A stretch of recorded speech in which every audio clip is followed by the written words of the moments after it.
ಮದುವೆ ಮನೆಗಳಲ್ಲಿ ತುಂಬ ಉದುದ್ರಾಗೆ ಮಾಡುವಂಥ ಶಾವಿಗೆ ಉಪ್ಪಿಟ್ಟನ್ನ ರೆಡಿ ಮಾಡ್ಕೊತಾ ಇದೀನಿ. ಒಂದು ಪಾತ್ರೆನ ಬಿಸಿಗಿಟ್ಕೊಂಡು ಒಂದು 3 ಲೋಟ ನೀರನ್ನ ಸೇರಿಸ್ಕೊಂಡಿದ್ದೀನಿ. ಒಂದು 2 ಹನಿ ಆಗುವಷ್ಟು ಎಣ್ಣೆ, ರುಚಿಗೆ ತಕ್ಕಷ್ಟು ಉಪ್ಪು, 1 ಕಪ್ಪಿನ ಅಳತೆಯಷ್ಟು ಶಾವಿಗೆನ ಸೇರಿಸ್ಕೊಂಡಿದ್ದೀನಿ.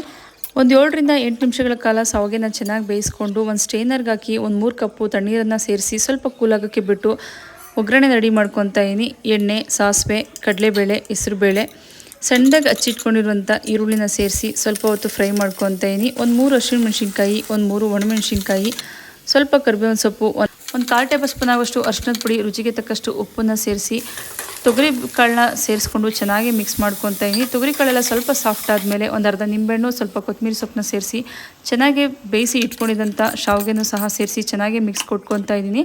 ಸ್ವಲ್ಪ ಶಾವಿಗೆ ಎಲ್ಲ ಮಿಕ್ಸ್ ಆದಮೇಲೆ ತುರಿದಿಟ್ಕೊಂಡಿರುವಂಥ ಹಸಿ ತೆಂಗಿನಕಾಯಿ ತುರಿನೂ ಸೇರಿಸ್ಕೊಂಡು ಮೇಲೆ ಕಡಲೆ ಬೀಜನ ಫ್ರೈ ಮಾಡಿರುವಂಥದ್ದನ್ನ ಸೇರಿಸ್ಕೊಂಡ್ರೆ ತುಂಬಾ ರುಚಿಕರವಾದಂಥ ಶಾವಿಗೆ ಉಪ್ಪಿಟ್ಟು ರೆಡಿಯಾಗುತ್ತೆ.